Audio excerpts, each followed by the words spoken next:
Hey there. So today is an exciting day. Pan around here, Jimmy. You see all those cabinets? They just got here. And what does that mean? We're going to install them because we're smart like that.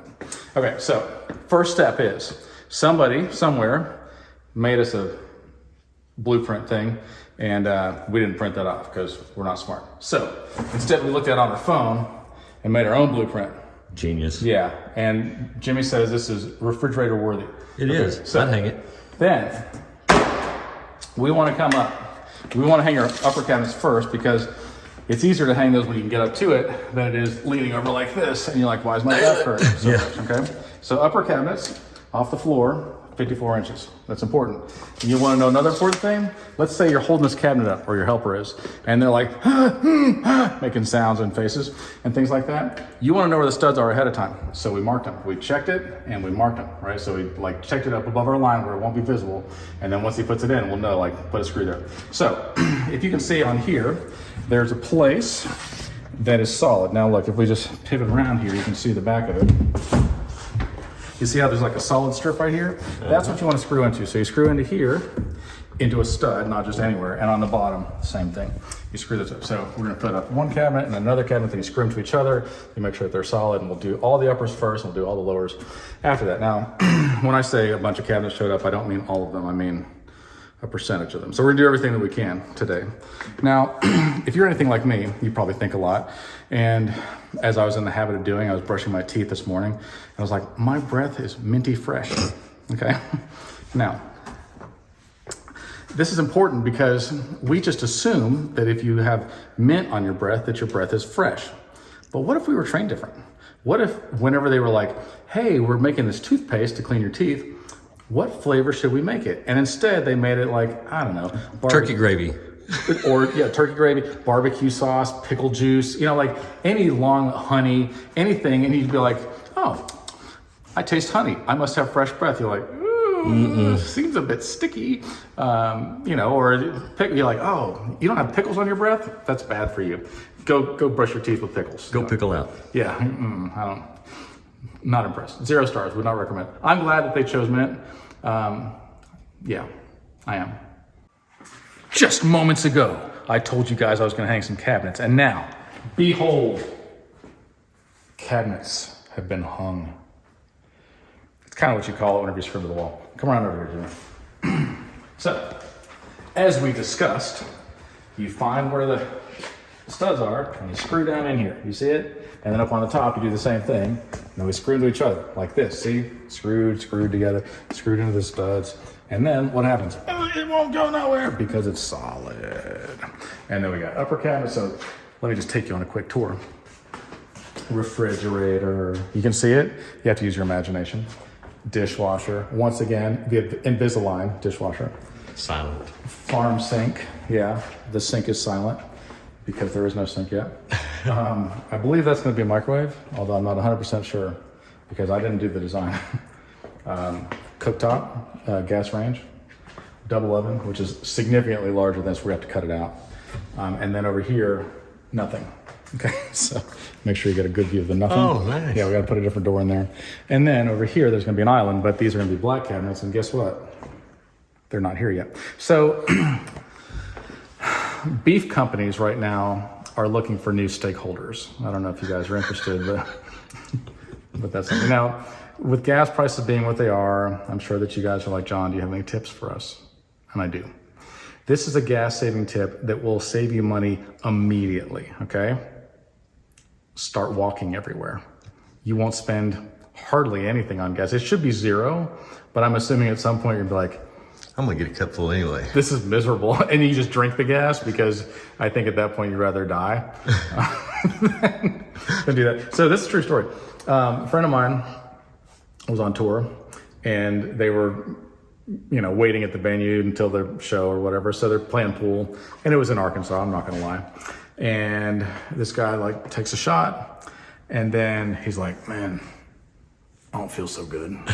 And my friend's all like, well, what's up? And he goes, drinking gas. And he goes, what?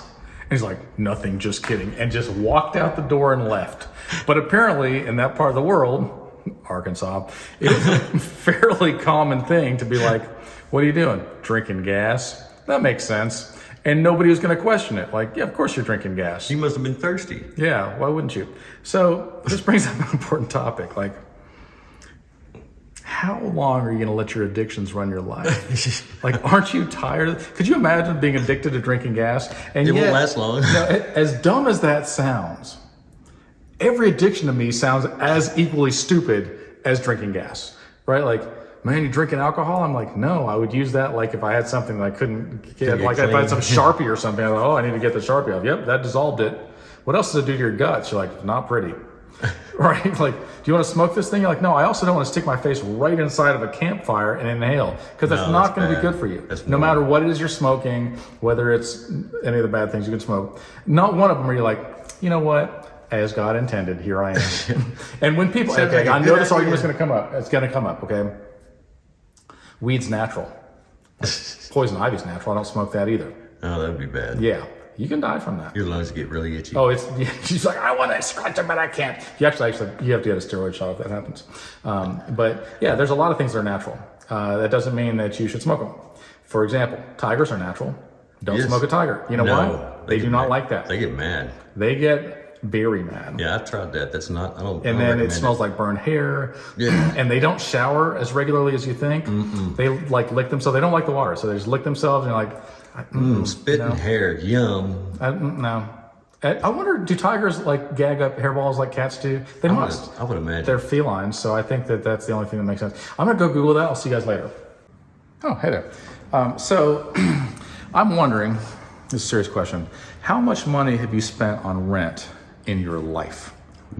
You might be unpleasantly surprised once you do the math. Now, here's how you figure it out. How much is it a month times how many months are in a year times how many years have I been doing that? And then, you can adjust for like inflation, which is stupid. Like, I basically have to give myself a 20% raise 3 or 4 times a day just to keep up with gas prices alone. Now, I don't understand how math works, but I do understand this. Let's say that you keep paying rent and you never buy a house. Not a smart move. But eventually, you may be living in a cardboard box. Now, speaking of cardboard boxes, a lot of you guys believe in the, the things that go over your face, like the chain link fence that you put up to keep the mosquitoes out. And so, for those of you that believe in that, and I can't say it because I'm going to get banned again. I've got a bomb shelter kit that you can buy from me for very cheap, like just under $1,200. So here it is. It says bomb shelter on it and everything, and so it's legit. And you just stay in here and you hide like a coward, hoping that, if an actual bomb does go off, which is highly unlikely, that this will protect you. But don't worry, if it doesn't, you won't be able to sue because, you'll be dead anyway. So, I hope that you all learned a valuable lesson on useless things that you believe in. So I made some new shirts. Well, I made new shirt designs last night, and I was so very proud of myself. I've been wanting to do them for a long time, and it looks like you guys like them too. So then there's people that are like, "You're such a bad person. This is real." I'm like, "So diabetes." I don't know. I mean, I don't see anybody like, "Don't say anything about sugar because people die from diabetes. Don't say anything about heart disease because people die." I'm just like, calm down, weirdo. This isn't real. I mean, yes, it's real, but so are a lot of other things. You got a better chance of falling out of an airplane and landing in an alligator pit. All right, so that's my rant for the morning. We're gonna do some more cabinet kind of stuff because it's a day that ends in Y, and we got cabinets to do. All right, bye. Oh, hey there. So if you're anything like me, maybe you got carpet laid. Take a look down. But then there's a dilemma. What's your dilemma? Let me demonstrate. It opens, but you see how it's rubbing on the carpet down there? You can kind of see. That's not great. Eventually that's gonna wear that down. It's unpleasant. We're better than that. How would you solve a problem like this? Raise the entire house up a ½ inch? No. Drop the floor. Yes, lower the floor, just dig underneath the foundation a ½ inch and then settle everything perfectly. Another option, probably equally as bad, pull the pins and cut the bottom of the door off. Oh, now there's the answer. So we're just gonna do this. Ready? This is gonna be amazing. Oh, door's off. Door's off. All right, good. Now, we're gonna go downstairs and we're gonna cut the bottom door off. I'll show you how. Oh, so you're still here, that's good. All right, now, we're gonna cut the bottom of this door off. So you just kind of wing it, right? Just grab the saw. That's the joke. That's not smart. All right, so if you just cut right through here, you'll have splintering all over the bottom of the door. You don't want that, you're better than that. That's right. You got masking tape? Hopefully you have some just sitting around waiting for you. And then I'm assuming that you have a tape measure and a pencil on you that you keep there just in case. Now I don't sleep with this stuff on me, but I'm thinking about it in case I'm ever like, I've done sleep framing before. I'll tell you what I did do, for real. This one sucks. I had a dream, it was years and years ago, that I was underwater and I had to build an elevator out of like Romex wire and like residential framing parts for an elevator underwater. And I all night long, I'm just like, how am I gonna, but how would I, it's gotta be, and there's gonna be pressure, and how am I gonna air down there? And how am I gonna make it go? I was very, very frustrated. All right, so now we've got the tape on there, we marked it, that took moments. And now the next step.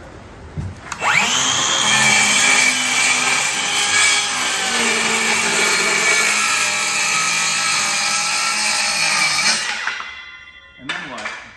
Oh, look at that, it's not splintered. Amazing. And then we put it in. All right, let's go. All done, it works. That's so embarrassing. I don't know why I do this stuff. You have to put the pins back in. Hold on a second. All right, so the first step is you want to get it lined up down here, right? And gently put your pin in. Then get up in here. And then you put this pin in. And then you tap it. And then you do this one. It's amazing. Now let's see if it works. Oh, Look at that swing. M goodness. Oh, M goodness. Now it works. That's how you do it.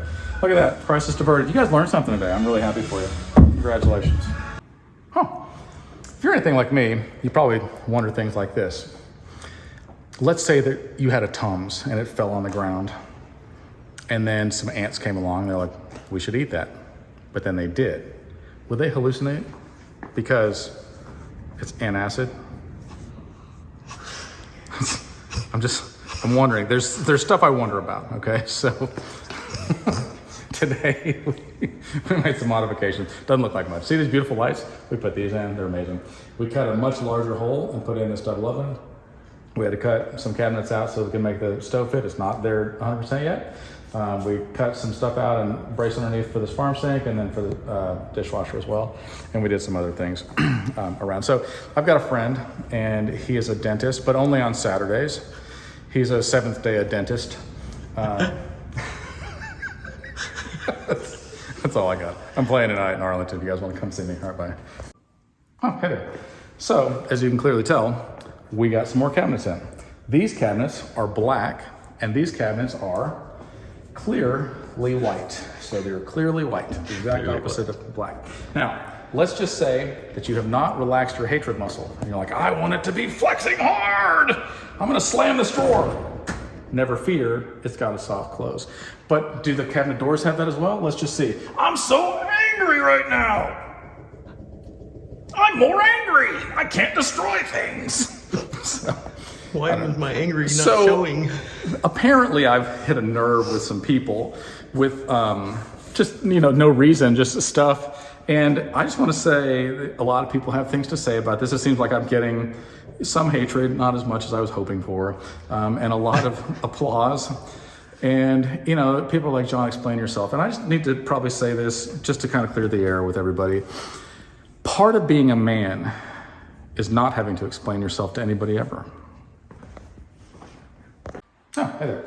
So, probably you guys have had this happen in your life. You're tapping around for studs. You find something, oh, that's where the stud is. And then you screw it, and then you didn't get it right. And so it's just sitting in there. Well, the problem is, let me demonstrate, that if you try to screw in this, it's just gonna keep spinning, right? If you try to unscrew it, it just spins. That's bad, okay? Let me show you why. You see this last little bit doesn't have threads on it, and so it's just spinning right there with no threads. How do you fix that problem? Allow me to demonstrate. You can do this with really anything, but in this case, I'm using the knife because that's what I got on me, okay? And we're gonna take that and kind of give it just a little bit of friction, and then unscrew it.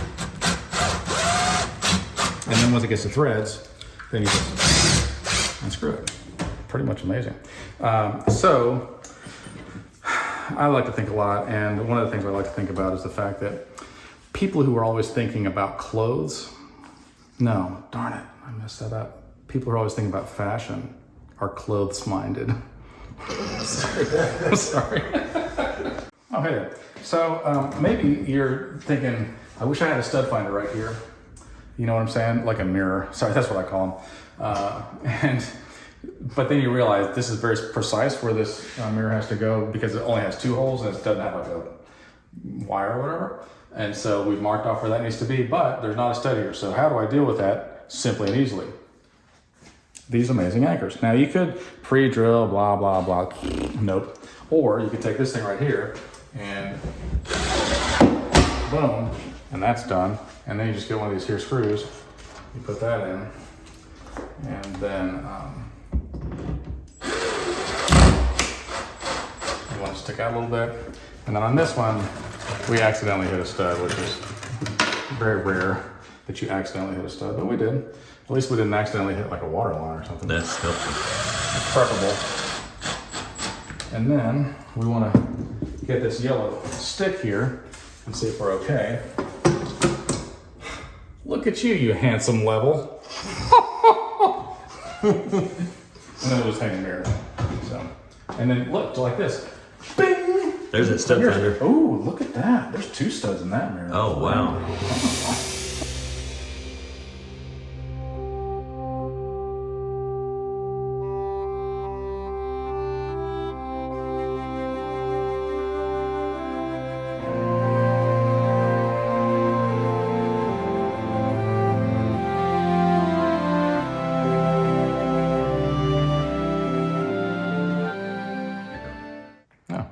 Hey there. So, I've got some bad news. I swallowed some food coloring last night, and my doctor says I'm okay, but I feel like I've died a little inside. So, sorry. So today, among other things, we installed a dishwasher. Now, a dishwasher is a very simple thing. You want to have water coming in and then a drain going out and then power. And they got to secure it so it doesn't go shaky, right? But thank God that manufacturers make huge booklets like this that have just filled with useless information that you're like this. Nah, I'm good. It's really an absolute waste of your time. You look through that and you're just like, my brain hurts. Where do I hook it up? And they're like, oh, we're not going to tell you that. Well, where does the power come? Oh, God, good luck. We don't know. It's just, we don't care. We don't care about you and your problems. We care about this. We made a lot of instructions. We covered our butt. None of it applies to you. Read it all. By the way, it's in French and Spanish too, in case you want that, and Taiwanese and, I don't know, Swahili. So, I don't know. There's some symbols. There's the hieroglyphics, like ancient Egyptian stuff. Let's see if Mike's anywhere. Oh, hey, Mike. He's just checking out his new kitchen. We should check out his new kitchen too. So obviously granite is coming in on Tuesday, and so Fidel's going to do that. He's going to do a great job. We got everything pretty much prepped for him. Once he gets granite in, we can do backsplash tile and then get the faucets and the sinks hooked up and all that. But right now the stove is sitting here, the microwave is sitting here, the hood and microwave, the double oven. I mean, just look how beautiful it is. All these lights. Mike has done a great job with picking things, and his wife has done a great job with picking things. What else we got going on? Let's just take a quick walk around. Oh, we put in a barn door today. Hey, look at over there. Isn't that pretty? Look at that barn door. It's like, we didn't actually make the garage into a barn, but there are going to be some cattle coming and maybe a donkey, some chickens, goats. I don't know. I'm not good with this kind of thing, but Mike's been working on some shelves in there. He's pretty much a genius. Look at these stairs. What a beautiful place. Mike, you got anything on your heart? What's on your heart? Man, what's on my heart? I don't know. It's amazing how a couple guys get an idea and do it. Boom. Just do it. That's faith in action. Yeah. I mean, don't talk about it. We didn't. Just do it. Don't plan it. Oh God, don't do that. No, absolutely. It'll ruin your whole thing. Oh yeah. So you can talk about what it's about. Just show up and be like, I got this hammer, and by the way, I'm right-handed. Yeah. And I think that applies with a lot of things in life. It does. You need to wing it. You need to create things and bring it into existence. I agree. So that's what we do. I mean, so there's so many times that I look at people and I'm like, you going to talk about this your whole life, or you're ever going to jump off the starting line? Right? I mean, how many people do you know? They're like, man, I'll tell you what, one day this is going to happen. I'm like, one day is today. Do it. Easier said than done. Well, no, it isn't. It's a lot easier done than said. There you go. I agree. I think that, you know what, for me to sit around and think about something and plan it and forever, I'm like, oh, you're wearing me out. I'm over it. Can't be afraid of failure. I'm obviously not. I fail all the time. You kidding me? But then I just keep going until I fix it. Well, yeah, you can't live in fear. I don't. No, it's simple obedience. Right? Bible everywhere says, do not fear, do not be afraid, be strong and courageous. And then people are like, but I can't. I'm like, you can. You were made for it. All you got to do is take that first step. And then what happens? Take the second step. Yeah. And then? Ah! I have lost so much weight since I started using a calculator to weigh myself. But you have to be careful, because watch. I just put on 1,000 pounds. Oh, hey there. So, this is Fidel. Now, Fidel knows basically everything, right? Yes, sir. Right. So, but especially knows things about granite and quartz and all these things. So tell me about this stuff, because I don't know anything about it. I'm very dumb. Quartz is very, very solid. It's good. It's not porous, so it's some good hard material. And it looks beautiful. Yes, it does. And that matters, right? So Yes. you guys have a big shop and lots of stuff, and then you just take the measurements and come out here and cut stuff and then put it in and it looks gorgeous. Yes, sir. Right. And we're gonna put some backsplash on here, but look at this, come closer. We're gonna take a look at this stuff over here. So we've got white granite, come on. Is this granite or quartz? That's quartz. This is quartz. This stuff is solid. Black cabinets, white quartz. White cabinets, black Granite. granite. Come closer. So we've also got a farm sink, which these are pretty popular right now. And so it's undermount, which means that you guys take all this and polish the edges and everything, make it pretty. Yes, sir. And then we put the farm sink in there. We haven't got it hooked up yet, but how gorgeous is that, huh? Pretty nice. I mean, for real, you make things look beautiful. Let's take another quick look around. What else do you guys do? Anything else? Yeah. Yes, we do. We do hardwood floors. That's right. Thank you. Wood floors. What else? Tile. Showers. Wonderful. All right, so you put this top on. It's beautiful. Let's look in here. Now, Fidel is so strong, he can lift up an entire house by himself. Right? Yes, we can. Yeah, because this stuff is so heavy. How much does this stuff weigh, roughly? A slab, probably 1,500 pounds. 15,000 pounds. It weighs 15,000 pounds. And he does this by himself. Show me your muscles. Right here. Look at that. Oh my goodness. feel That's that? like, wow, that's like made out of granite. His arms are made out of granite. It's unbelievable. So you can see this is beautiful. That's beautiful. And then we got another bathroom upstairs and then the laundry room as well. So you do amazing work. I would recommend you to anybody. So do you. Well, thank you. Yeah, I mean, we did some good stuff too. But every time we need something, I call you up, and then actually you call me up. Like I see, looks like you're getting close to needing some granite. I'm like, yeah, it's very close. So thank you again. You're awesome. Thank you very much, sir. Oh, hey there. If you're anything like me, you don't appreciate what you have. Now, let me elaborate. I just drank some water out of a bottle that I got from a case of water, which is one of many cases of water that I have in my own house. Also, at any given point, I can turn on any one of my sinks or faucets and water just runs out of there. Infinitely. There's no end to it. As much water as I want to bathe in, to drink, to, I don't know, take showers in, to cook with, whatever it is, it's there, it's clean, it's safe, and I don't appreciate it. I just drink it and take it for granted. And probably you do the same thing. Now, it's shocking to know that almost 1 billion people in the world don't have access to clean drinking water at all. And many of these people have to walk several hours a day in each direction just to bring dirty, diseased water filled with bacteria back to their village or their home so that they can then get sick. And a lot of these people die. Many years ago, it was brought to my attention that people don't have access to clean drinking water, and what a danger it is, and what a blessing it is that what we have. And I've witnessed this with my own eyes. I've been to Africa several times. I've been to several countries around the world, and I have gotten to be a part of helping to dig wells for people. This is quite expensive. It can be, especially in sub-Saharan Africa, which is what we're talking about right now. It's about $25,000 to dig a well, something like that. The last well that I had dug was not in Africa, it was here, but was $55,000. And it can be overwhelming, I know, to look and go, there's so many things wrong with the world, what can I possibly do? And that's fair. I mean, it's too much. You can't help 7 billion people. Some of those people maybe need to help themselves. But some of those people could greatly benefit from what you wouldn't even notice. So let me tell you what we're talking about. So recently, a group of people has asked me to be on their board to help wells that have been abandoned or are broken or whatever to be restored. So there are wells that are dug, and if the people in the village don't know how to maintain the wells, then once it breaks, they just go back to walking however many miles a day to go and bring water back. A lot of times on their head, or they're lugging it, they have children and women doing this, and then they don't have a life because their entire life is, I need to go get water, and I come back and I bring water. And a lot of times you get sick from it. You don't feel right, and you don't know what's the matter with you, and you know, people die, and that's horrible. This group of people has decided that the most bang for your buck that we can do is to take these abandoned wells and restore them.